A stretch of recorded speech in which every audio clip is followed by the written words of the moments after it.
الحمد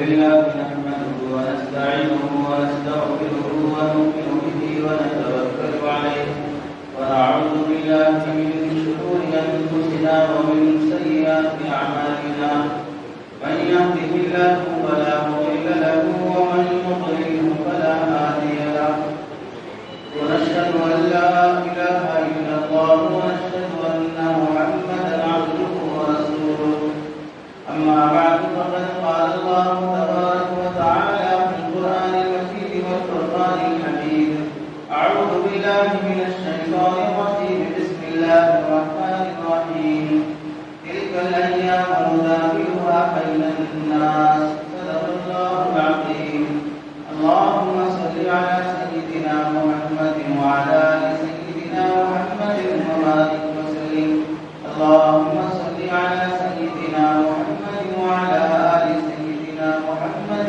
وبارك وسلم اللهم صل على سيدنا محمد وعلى آل سيدنا محمد وبارك وسلم.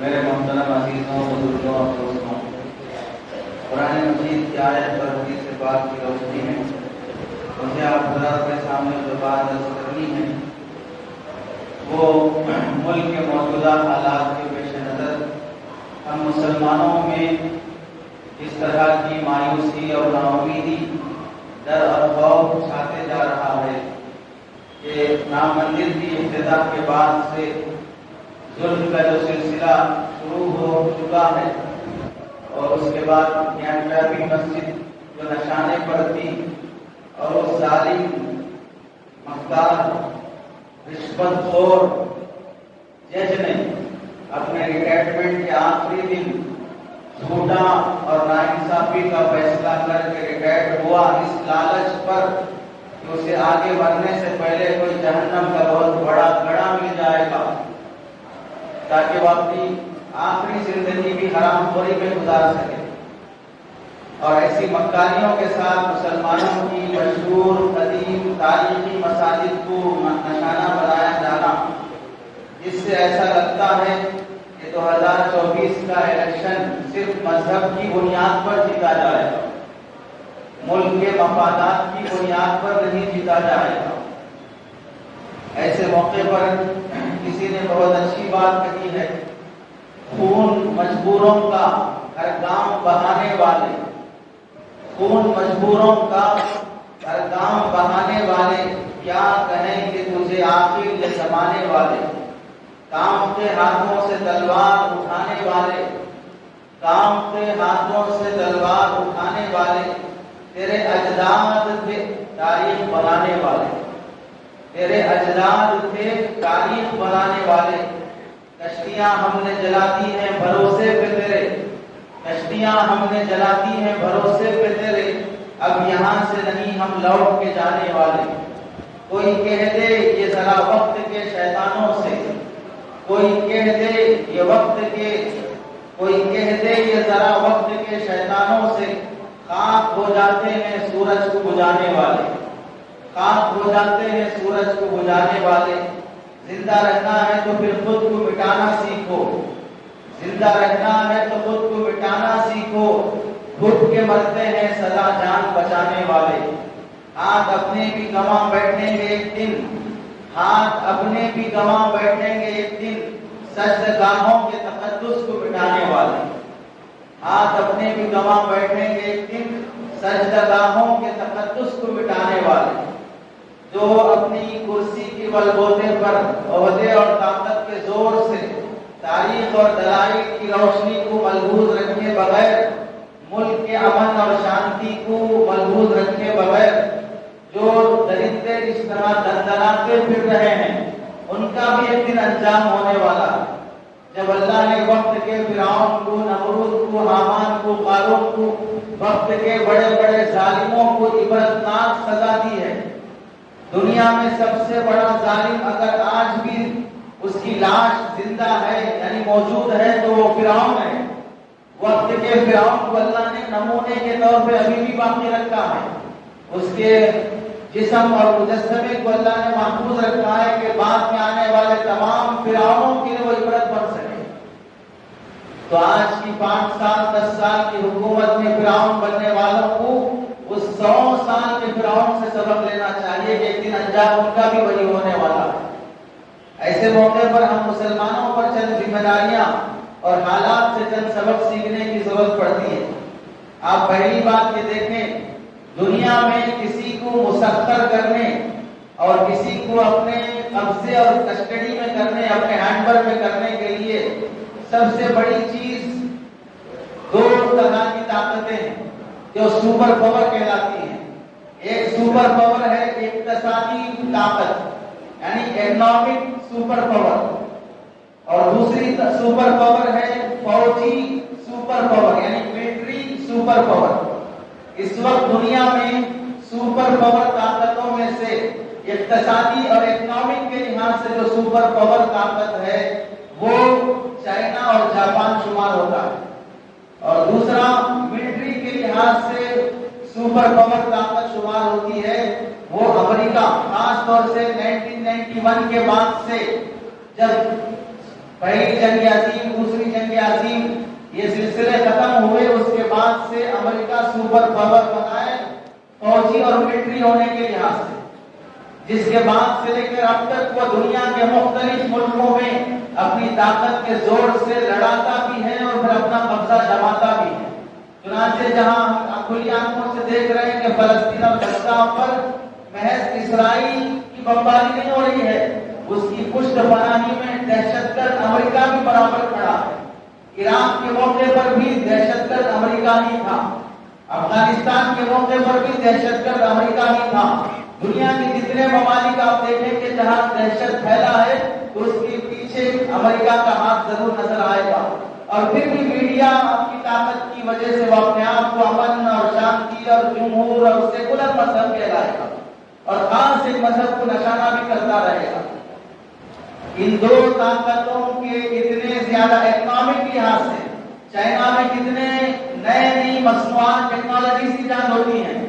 سمندر کے تہہ میں بہت بڑا شہر آباد کر کے رکھا ہے چائنا نے، سمندر کے 150 میٹر نیچے بڑا شہر آباد کر کے رکھا ہے جہاں بڑی بلڈنگیں اس نے بنایا ہے۔ تصور بھی نہیں کر سکتے اتنی بڑی ٹیکنالوجی چائنا کے پاس ہے، اس کے باوجود بھی کیا پوری دنیا کو اس نے مسخر کر لیا۔ امریکہ پوری دنیا کو اپنے ہاتھ اور اپنی مٹھی میں کر لیا، یعنی اپنے مذہب کا اور اپنی نظریات کا تسلط ابھی تک نہیں کر سکا۔ ان 2 بڑی طاقتوں سے بھی ایک بڑی طاقت ہے جسے نظریاتی طاقت کہا جاتا ہے، یعنی ideology super power, ideological super power. نظریات اور سوچ اور عقیدہ اتنا مضبوط ہے کہ وہ ہاتھ پیر چلائے بغیر، اکنامک کے لحاظ سے سپر پاور بنے بغیر، ملٹری کے لحاظ سے سپر پاور بنے بغیر، اپنی آئیڈیالوجیکل کے لحاظ سے وہ لوگ دنیا کو مسخر کر لیتے ہیں۔ چنانچہ اس کی مثال تاریخ میں ہمیں ملتی ہے۔ نبی کریم صلی اللہ علیہ وسلم کی آئیڈیالوجی، آپ کا عقیدہ اور صحابہ اکرام کا تصور اور ان کا سوچ اس زمانے میں جب وہاں وہ اونٹوں پہ سفر کرتے تھے، خچر پہ سفر کرتے تھے، اس زمانے کی سپر پاور طاقتیں، رومن امپائر کو انہوں نے خاک چٹائی، اس زمانے کے فارس کو انہوں نے خاک چٹائی، اس زمانے کے چائنا کو انہوں نے خاک چٹائی۔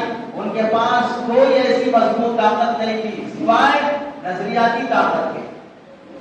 اس واسطے کہ انسان چاہے باہر کے لحاظ سے کتنا بھی مضبوط ہو جائے، لیکن اندر سے اس کا دل، اس کی فطرت اور اس کے دل کی آواز جس چیز کی تلاش میں ہے، وہ تلاش صرف اسلام میں اسے مل سکتی ہے، کسی اور مذہب میں اسے نہیں ملے گی۔ چنانچہ آپ دیکھ لیجیے ٹیکنالوجی اور سائنس اتنی زیادہ ترقی کرنے کے باوجود بھی سائنسدانوں کو پھر بھی سکون نہیں ملتا ہے، سائنسدانوں کو پھر بھی سکون نہیں ملتا ہے۔ سائنس ہر زمانے میں نامکمل رہی ہے، ہر بات میں آنے والا سائنسدان پہلے سائنسدان کو جھوٹا ثابت کرتا ہے، ہر بات میں آنے والا سائنسدان اپنی تحقیق سے پرانی تحقیق کو غلط ثابت کرتا ہے۔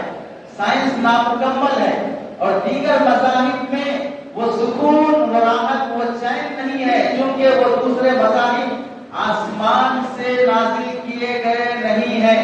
اگر نازل کیے گئے ہیں تو اپنی اصلی حالت پر باقی نہیں ہے، وہ مسخ ہو چکے ہیں، اس میں تبدیلی آ چکی ہے۔ ایک طرف سائنس نامکمل ہے، دوسری طرف مذاہب مسخر ہو چکے ہیں، وہ منسوخ ہو چکے ہیں، اس میں تبدیلی آ گئی ہے۔ اور اگر صرف باقی ہے تو ایک طرح تنہا 1400 سال سے لے کر اب تک اسلام باقی ہے، جس کے زیر زبر میں بھی فرق نہیں آیا۔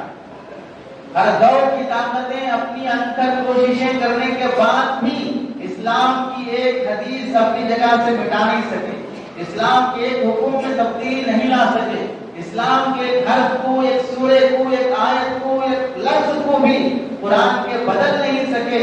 اتنی زیادہ مضبوطی اور محفوظ شکل میں جو چیز زندہ ہے وہی فطرت کے موافق ہوتی ہے، اور جو تبدیل ہوتی رہتی ہے وہ فطرت کے موافق نہیں ہوتی۔ تو اس واسطے پہلی چیز تو ہم مسلمانوں کی یہ سمجھنا چاہیے، دنیا کی 3 بڑی طاقتوں میں سے ایک بڑی طاقت آئیڈیالوجیکل سپر پاور وہ مسلمانوں کے پاس ہے۔ انہیں کبھی ہمت نہیں ہارنا چاہیے، اپنی نظریاتی مضبوطی کی وجہ سے، اپنے عقیدے کی مضبوطی کی وجہ سے وہ چائنا کو بھی جیت سکتے ہیں، وہ جاپان کو بھی جیت سکتے ہیں، وہ امریکہ کو بھی جیت سکتے ہیں۔ چنانچہ آپ دیکھ لیجیے ان کنٹریز میں ہر آئے دن ہزاروں کی تعداد میں لوگ مسلمان ہو رہے ہیں۔ آپ ایک مثال سے سمجھائیں، جامعہ الامام محمد بن سعود ریاض سعودیہ کا کیپٹل سٹی، اس جامعہ کے ایک استاد دکتور خلود النجار نے ایک مرتبہ سعودیہ میں جو عراق اور کویت کی جنگ چل رہی تھی، اس موقع پر اس عالم دین نے امریکہ کی فوج جو عراق کو تباہ کرنے کے لیے سعودیہ میں مقیم تھی، وہاں ایک مرتبہ اسلام کا تعارف کرانے کے لیے یہ تشریف لائے۔ گھنٹہ 2 گھنٹے تک انہوں نے اسلام کا پرچار کرایا۔ تو ہزاروں کے مجمع میں جہاں پر ملٹری بیٹھی ہوئی ہے امریکہ کی، اس میں سے ایک نوجوان امریکی پائلٹ اٹھا اور اس نے وہیں سے ہاتھ اٹھا کر کہا کہ میں اسلام قبول کرنا چاہتا ہوں اور اپنے اختیار اور مرضی سے اسلام قبول کرنا چاہتا ہوں۔ وجہ پوچھی کیا بات ہے، تو وہ کہنے لگا مجھے دنیا کی ہر راحت کا سامان حاصل ہے، پاور بھی ہے، امریکہ کا پائلٹ ہوں، لڑکیاں بھی ہیں، شراب بھی ہے، عیاشی بھی ہے، سب کچھ حاصل ہے، لیکن مجھے جس سکون کی تلاش تھی وہ سکون مجھے آج آپ کی گفتگو میں ملا کہ اسلام کے اندر اللہ نے وہ سکون اور راحت رکھی ہے۔ میں اپنے سکون حاصل کرنے اور بے چینی ختم کرنے کے لیے مذاہب کی 5000 کتابیں میں نے پڑھی، ہر مذہب سے متعلق 5000 کتابیں میں نے پڑھی، 100 سے زائد چرچ میں گیا، پادریوں کے ساتھ بیٹھا، لیکن مجھے کبھی سکون نہیں آیا۔ آج میں آپ کے ہاتھ پر کلمہ پڑھ کر اسلام قبول کرنا چاہتا ہوں، اس وجہ سے کہ مجھے اسلام میں سکون محسوس ہو رہا ہے۔ اور چند دن ہی گزرے تھے کہ اس امریکہ کی فوج سے متعلق یہ خبر وہاں کے اخبار میں عام ہوئی کہ امریکہ کی فوج میں اسلام کے تذکرے جب چھڑنا شروع ہوئے تو 2000 فوجیوں نے اسلام قبول کیا، 2000 فوجیوں نے اسلام قبول کیا۔ یہاں پر سمجھیں، جو اسلام کو سمجھنا چاہتا ہے وہ اسلام کو سینے سے لگائے بغیر خالی نہیں رہتا، جو اسلام کو، اس کی حقائق کو، اس کی گہرائی کو جاننا چاہتا ہے، جیسے پی ایچ ڈی کرتے ہیں لوگ، ویسے اگر کوئی اسلام پر پی ایچ ڈی کرے گا، ہم یقین سے کہہ سکتے ہیں کہ اس کی پی ایچ ڈی جہاں پر ختم ہوگی اس کے کفر کی بھی انتہا ہوگی، اور جہاں وہ اپنی پی ایچ ڈی کا مقالہ بند کرے گا اس کے کفر کی داستان بھی بند ہوگی اور وہ اسلام قبول کرے گا۔ اسلام میں اللہ نے ویسی کشش رکھی ہے، کبھی اسلام فنا ہونے والا مذہب نہیں ہے۔ آپ ایک پہلی مثال سے سمجھیں، دنیا میں ایک رپورٹ شائع ہوئی تھی 3 فروری 1992، جس وقت یہاں بابری مسجد شہید کی گئی، اس وقت امریکہ کے میگزین میں ایک نیوز عام ہوئی، نیوز اخبار کا نام ہے ویب، اس میں ایک رپورٹ جاری ہوئی۔ کیا رپورٹ تھی کہ روس کی سرحدیں، یعنی روس کی تمام سرحدی ریاستیں، ازبکستان ہے، قزاقستان ہے، کرغزستان ہے، ترکستان ہے، ترکمانستان ہے، تاجکستان اور تمام مسلم ریاستیں جو 1917 میں کمیونسٹ